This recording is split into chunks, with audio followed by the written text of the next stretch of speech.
आणि पाया पडून सांगतो, नम्रतेमध्ये लक्ष्मी आहे, नम्रतेमध्ये लक्ष्मी आहे. लक्ष्मी कशी नाही, एक शब्द सांगतो वारकऱ्यांसाठी.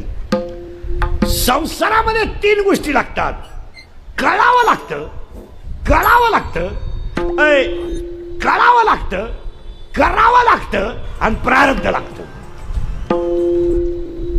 संसारामध्ये 3 गोष्टी आहे. कळावं लागतं, कळावं लागतं, कळावं मी माळ घालावा किंवा नाही, माळ घातली तर मला फायदा काय हे त्याला कळावं लागतं. कळाल्यानंतर माळ घालायची क्रिया करावी लागते आणि माळ टिकवायला मागच्या जन्मीची पुण्याई लागते. संसार करायला 3 गोष्टी पाहिजेत. कळायला पाहिजे. महिला मंडळ पटकन उत्तर द्या. तुम्हाला एकच मुलगा आहे, एकच. मग साधारणपणे तुम्हाला सुना किती असतील?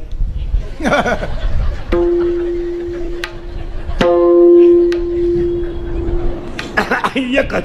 आता उद्या तुझं बरं वाईट झालं, होणार तर आहेच, तर तुझ्या टोटल इस्टेटीची मालकीण कोण होणार आहे? सून होणार आहे, बरोबर आहे ना? मग तुला एक सून का सण होत नाही? याचं एकच कारण, मी जाणार आहे हे कळलं नाही. हो, संसारात 3 गोष्टी आहे. कळावं, करावं आणि प्रारब्ध असावं.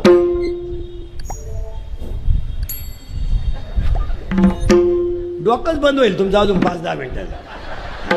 लोक आपलं कीर्तन ऐकल्यावर सुधरत नाही 2-4 दिवस माणसाला. बधीर होतो तो, बधीर एकटाच हसतो घरी गेलो होतो. पहिली गोष्ट कळावं, दुसरी गोष्ट करावं आणि तिसरी गोष्ट प्रारब्ध असावं. आणि या 3 गोष्टी आल्या म्हणून तर माग शुद्ध दशमी पावनी. पहिलाच अध्याय मदरुदाई सद्गुरु जेणे ताळीलो हा. मग कळावं. मग महिला मंडळ तुम्हाला बरोबर काही न्यायचं नाही, हे तुम्हाला काय झालंय कळलं नाही. बरं, कळलं नाही याला ज्ञानी म्हणतात का अज्ञानी? सावध राहायचं, ते असं चालत नाही आपल्याकडे. अज्ञानी. मग तुम्ही ज्ञानी आहे का अज्ञानी आहे? अज्ञानी. अज्ञानी माणसं ईडी असतात का शहाणी?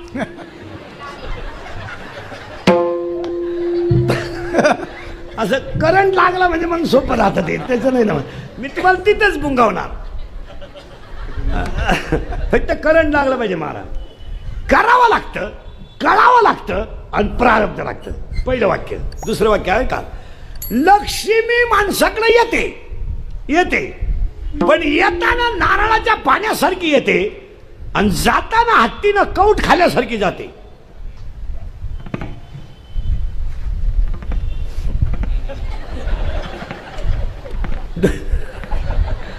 माणसाकडे लक्ष्मी येते प्रारब्धानं. अन्न मान धन हे तो प्रारब्ध आधी. असं बोगत चालत नाही. कोणी उठायचं आणि पाकवा शिकायचं आणि कोणी उठायचं आणि रामायण सांगायचं. बापाची पेन नाही, त्याला मागच्या जन्माची पुण्याईच लागते. माना नाही तर मानू नका. काही माणसं 40-40 वर्षाचे माळकरी आहेत, अजून हरिपाठ पाठ नाही. काही 6-6 वर्ष आळंदीत राहिले, फक्त धोतारच नेसायला शिकले, वांग काही येत नाही. तुम्ही माना नाही तर नका मानू. याला एक वाक्य सांगून होतो, तुम्हाला पटलं तर बा. परमार्थ हा रक्तातच असावा लागतो. यावर तुमचं मत काय? परमार्थ ही क्रिया पाहून करण्याची नाहीये, पुण्याईची क्रिया आहे. ही क्रिया कशाची आहे? अहो, माझ्या वडिलाची बोगसगिरी होती का काय ते? प्रत्येक त्याला पुरा. अहो, 8 पिढ्या परमार्थ केला, 8. तेव्हा एका पिढीला मला पांडुरंग भेटला. यानं कार्तिकीला माळ घातली ना, आषाढीला रामायण सांगायला लागला. आणि ज्या गावात कथा थोली तिथूनच सीता घेऊन गेला. ती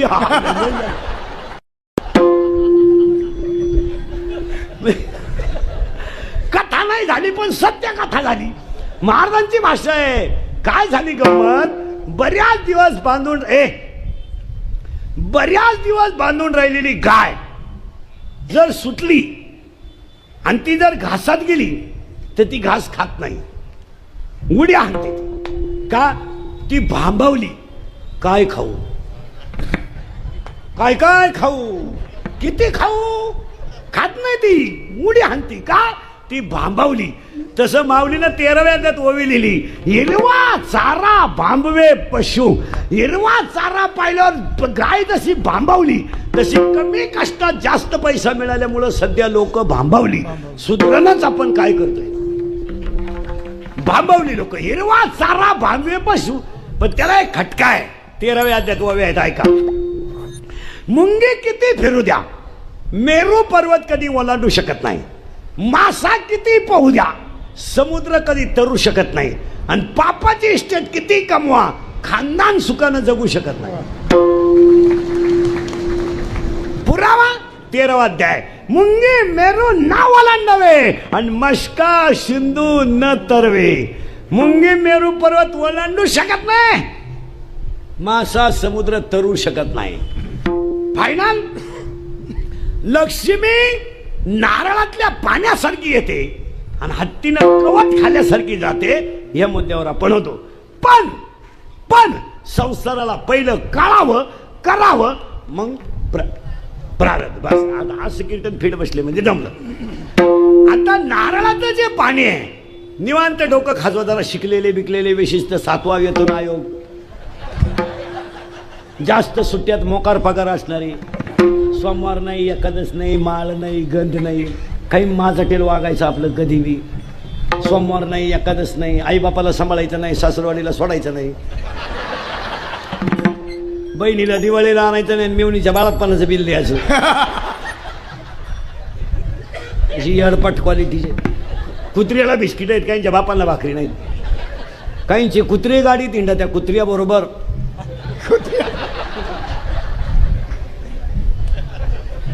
काय त्यांना कळत्या महाराज. महाराजांनी लिहिलंय, मी थोडंच लिहिलंय का. अर्थ लोपले पुराणी, नाश केला शब्द द्याने विषय. कशावर असा मोकळा झाला पाहिजे. कधी ध्यानात यायचं भजण्यानं, गायकानं, वादकानं. लोकांनी मानाव म्हणून कधी परमार्थ नाही करायचा, आपली मस्ती जिरवायला करायचं. महाराज आपला आनंद आपण, लोकांचा काय आनंद लागणार. लोक वाढदिवसाला आहे, मौतीला आहे. महाराजांची भाषा आहे, माझी थोडीच आहे का. जडे जडो आणि वाईला निघ, हे भक्तीची वाटेला. ते काय बोलत किती. फायनल, लक्ष्मी इथं होतं आपण. तुम्ही काय काळजी करायची नाही. नारळात पाणी असल्यासारखी येते. थोडं थोडं पुढं सारखं, मागे जागा नाही. पार सारखं पुढं, पार पुढे या इकडं. पुढे तिथून पार इकडे, पार ये जवळ. ती मागच्यांना जागा नाही राहिली. बम्मा इकडे या कोपऱ्यात जागा, इकडे येऊन बसा. वायर पा, वायर पा. या पार पुढं. आजच काला झाला तुमचा. पहिला दिवस काला संघच झाला. विठाला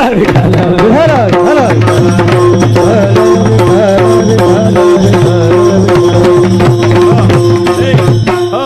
अभंगाची पिठिका, अभंगाची पिठिका लावून घेतली म्हणजे बरं राहतं. कीर्तनाला घेतलेला अभंग तो कोबरायचा आहे. थोडं मागं नेतो परत पुढे आणतो. कडवे 4 आहेत. नामपर घेण्याचं कारण आहे, तो घ्यावाच. सकळ मंगळ श्री विठ्ठलाचे नामादी. पहिला मुद्दा कीर्तनातला संपला. दुसरा मुद्दा, कळावं लागतं, करावं लागतं आणि प्रारब्ध लागतं. 3 गोष्टी झाल्या.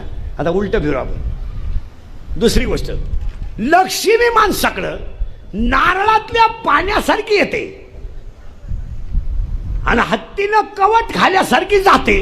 याचा अर्थ आपण पाहत होतो. आता शिकलेले लोक उत्तर द्या पटकन. नारळात पाणी आलं कडून,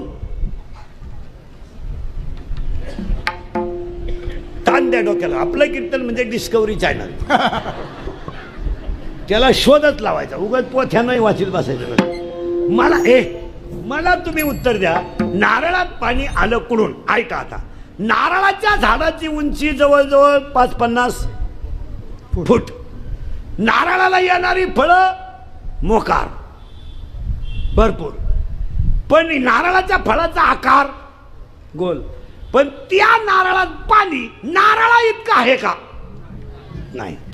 आता त्या नारळात पाणी आलं, याला एकच उत्तर, देवाची करणी. नारळ काही तर काही सासऱ्याची कृपा, मेवणीची करणी नाही. देवाची करणी. नारळात पाणी. आता ऐका, आता इथं लय घोटाळा आहे बरं का. देवाने नारळात पाणी आणलं, नारळ आपण फोडला म्हणजे वाजून पाहिला, त्याच्यात पाणी आहे, पण तुम्हाला नारळातलं पाणी डायरेक्ट काढता येत नाही. त्याचं ते कणिक टणक वरच काढायचं, त्याला छिद्र पाडायचं, तेव्हा पाणी निघल. किती गुलाम माणूस असू द्या, अर्ध्या तासाच्या आत पाणी काढू शकत नाही नारळातून. साल्ट काढा, हे करा. मग अनंत जन्माच्या पुण्याईने नर शरीर मिळालं म्हणजे देवाची करणी झाली. आणि नारळात पाणी कसं आलं तर अनन्य साधारण अनन्य देवाचं नर शरीर मिळालं आणि तशी लक्ष्मी येते, पण कष्टाशिवाय नाही. गवत काढलं आणि जाती कसे, जाती काय त्या ठोकून कोणीकडे बी मरू द्या, काय त्याच्या वाचून कमी कधी असतं याच्यात कोणाला परीक्षा द्यायची. जाऊ द्या मरू द्या कोणीकडे. परमार्थ मोकळ्या मनानं करा, गट्टे कुणीकडे जाऊ द्या. गेलं बॉम्बाला सगळं. नारळातलं पाणी आलं पण ते पाणी सहज निघत नाही, ते कष्ट लागतात. तशी लक्ष्मी सहज मिळत नाही, प्रारब्ध लागतं. पण ती आली आली तुम्हाला, पण जाताना कशी जाते